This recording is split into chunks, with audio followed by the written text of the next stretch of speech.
Halo, apa kabar semuanya teman-teman? Semoga kita semua dalam keadaan sehat walafiat. Teman-teman, bagaimana lebarannya? Ya, semoga kita semua selalu sehat walafiat. Amin ya robbal alamin. Baik teman-teman, ada sedikit koreksi dari video yang saya upload sebelumnya, di mana dalam video itu saya menyebutkan bahwa secara historis Malaysia itu tidak pernah dijajah oleh Belanda. Dan ternyata setelah saya melihat informasi yang ada di internet, saya mendapatkan fakta bahwa Belanda itu pernah menjajah Melaka. Tapi di dalam info yang saya dapatkan bahwa penjajahan Belanda di Melaka itu berlangsung sekitar 183 tahun. Itu dari tahun 1641 sampai 1824 sebelum akhirnya terjadi pertukaran tanah jajahan antara Belanda dan British atau Inggris melalui perjanjian Inggris-Belanda tahun 1824. Setelah itu British mengambil alih dan menjajah tanah Melayu. Inggris itu menjajah Malaysia itu dari tahun 1824 sampai Malaysia itu mendapat kemerdekaannya dari British pada tahun 1957. Untuk itu saya melakukan koreksi atas informasi yang saya berikan sebelumnya. Hari ini saya ingin bercerita tentang 3 kata lagi. Pengalaman ini terjadi ketika salah seorang anak dari teman saya itu menerima hasil laporan pendidikannya di satu sekolah begitu. Atau kalau di Indonesia kita menyebutkan menerima raport. Saya datang ke rumahnya, ngobrol sebentar, kemudian si anaknya ini dengan rasa bangga menunjukkan raportnya gitu. Kemudian saya bertanya ke anaknya, dapat konten berapa? Nah, si anaknya ini agak bingung gitu, ini harus jawab apa gitu, karena mungkin dia belum pernah dengar kata ponten. Kata ponten itu adalah biasa kita dengar saat kita terima raport, nilai raport kita gimana gitu ya di akhir semester. Itu kita akan selalu nanya, dapat ponten berapa? Nah, tapi sekarang semakin kemari kata ponten itu tuh juga sudah jarang digunakan ya. Jadi di Indonesia lebih menggunakan atau memilih kata yang namanya dapat nilainya berapa. Menurut Kamus Besar Bahasa Indonesia, ponten itu adalah digunakan dalam percakapan. Itu bisa berarti angka, jadi biji atau nilai. Jadi dapat biji berapa, dapat ponten berapa, dapat nilai berapa. Itu semua sinonim. Angka, biji atau nilai, kepandaian atau angka pertandingan dalam perlombaan. Kemudian arti kedua, ponten itu bisa berarti pancaran air. Seperti biasa, saya itu penasaran, apakah kata ponten ada di dalam Kamus Bahasa Melayu Malaysia terbitan Dewan Bahasa dan Pustaka. Kata ponten itu ada, teman-teman. Kata ponten itu berarti pertama yang diambil dari serapan bahasa Indonesia Belanda berupa markah peperiksaan ujian. Kemudian kalau kita melihat kata memonten, maka itu artinya memberi markah, memberi nilai. Kemudian arti kedua dari kata ponten itu juga diserap dari bahasa Indonesia Belanda yang artinya pancutan air. Pancutan itu dalam bahasa Indonesianya itulah pancaran atau pancuran gitu ya, makanya disebut pancutan air di taman dan lain-lain begitu. Arti ketiga itu ponten di sini disebut ponten pen. Kita tahu bahwa di Malaysia itu mereka tidak menggunakan kata pena, tapi mereka menggunakan kata pen, derivatif langsung dari bahasa Inggris. Jadi kalau disebut ponten pen, yaitu pena yang diisi dakwat. Jadi dawat gitu maksudnya. Apakah kata ponten digunakan di Malaysia? Saya bisa mengatakan kurang dari 5%. Atau mungkin banyak orang rakyat Malaysia tidak mengenal kata ponten itu.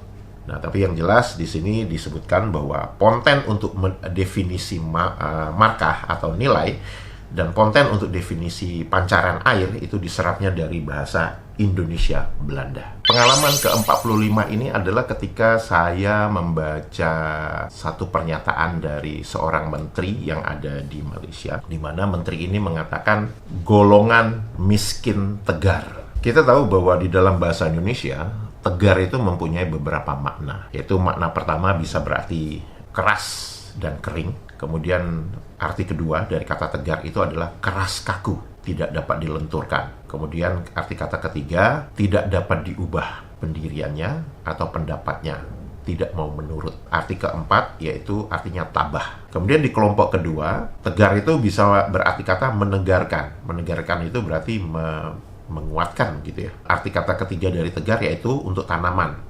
Penampilan tanaman yang sehat dan kuat biasanya diperlihatkan oleh kemampuan berproduksi normal dalam keadaan suboptimum. Sekarang kalau kita kembalikan lagi ke dalam bahasa Melayu Malaysia, di mana disebutkan bahwa golongan miskin tegar. Kemudian kalau saya melihat di dalam definisinya, golongan miskin tegar itu merujuk kepada individu yang berpendapatan bulanan isi rumah kurang daripada pendapatan garis kemiskinan. Jadi kalau saya melihat yang dimaksud dengan golongan miskin tegar ini adalah golongan orang-orang yang di bawah garis kemiskinan. Mungkin teman-teman di Malaysia bisa memberikan penjelasan yang lebih detail yang dimaksud dengan miskin tegar ini apa. Dan di definisi ini juga disebutkan bahwa miskin tegar juga boleh termasuk dalam golongan rentan yang terdiri dari wanita, warga emas, orang kelainan upaya, orang miskin, dan belia. Belia itu maksudnya pemuda. Kalau saya melihat secara sekilas gitu ya, yang dimaksud dengan golongan miskin tegar itu dari definisi pertama adalah golongan orang-orang yang berada di bawah garis kemiskinan. Golongan yang kedua adalah orang-orang yang memerlukan bantuan, mungkin dari segi finansial, disebabkan oleh usia yang sudah tinggi, kemudian kemampuan fisik yang terbatas, ataupun belum masuk atau baru masuk ke usia produktif. Ini yang dimaksud dengan miskin tegar. Jadi kalau teman-teman perhatikan bahwa kalau kita lihat secara sekilas, definisi tegarnya di Indonesia dengan tegarnya di Malaysia ini udah beda sebenarnya. Mari kita lihat arti kata tegar di dalam Kamus Melayu Malaysia terbitan Dewan Bahasa dan Pustaka. Arti kata pertama, grup pertama, yaitu tegar tidak dapat dilenturkan, keras kaku. Nah, ini konsisten dengan yang dituliskan oleh Kamus Besar Bahasa Indonesia tadi. Arti kata kedua itu menegarkan. Nah, itu ada tadi yang kita disebutkan tadi di menegarkan di Kamus Besar Bahasa Indonesia. Nah, kemudian yang menarik lagi itu ada tegar yang berasal dari Kamus Pelajar Bahasa Melayu Dewan. Itu disebutkan tidak dapat dilenturkan, keras dan kaku. Kedua, tidak mau menurut, keras kepala. Dan ini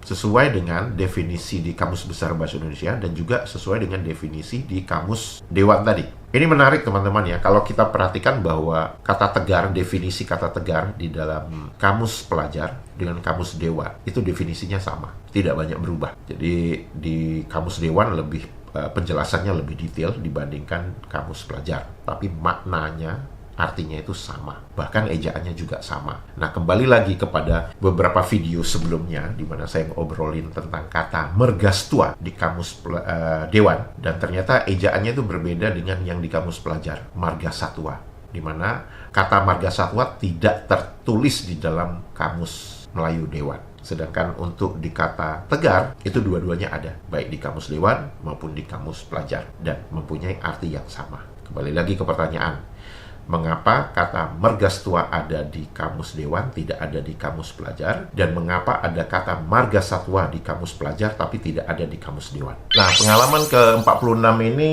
adalah ketika saya mendengar salah satu keterangan dari seorang menteri lagi di Malaysia, di mana menteri itu mengatakan bahwa ini adalah rumah prihatin. Nah, di Indonesia, kata prihatin itu memiliki makna yang artinya bersedih hati, was-was, bimbang karena usahanya gagal, mendapat kesulitan, mengingat akan nasibnya, dan sebagainya. Kemudian, yang arti kedua itu menahan diri. Itu yang disebut dengan prihatin. Kalau saya bandingkan definisi kata prihatin di dalam Kamus Melayu Malaysia terbitan Dewan Bahasa dan Pustaka, definisi pertama yaitu mengambil berat perhatian terhadap sesuatu perkara. Jadi ini definisinya itu udah sangat berbeda dengan yang dimengerti di Indonesia. Kemudian arti kata kedua yang diserap dari bahasa Jawa itu artinya berduka cita atau kecewa yang amat sangat karena gagal usaha, menghadapi kesusahan, rasa sedih yang amat sangat. Nah, ini sesuai dengan yang ada dengan definisi di Kamus Besar Bahasa Indonesia. Nah, yang ketiga ini menarik. Yang ketiga ini, definisi ketiga dari kata prihatin itu tidak dikenal di Indonesia, yaitu di mana di dalam kamus ini dituliskan bahwa arti kata prihatin itu berusaha, berikhtiar dengan bersungguh-sungguh untuk mendapat sesuatu yang dicita-citakan. Kita melihat ya teman-teman bahwa ini arti kata prihatin, terutama yang arti kata nomor 3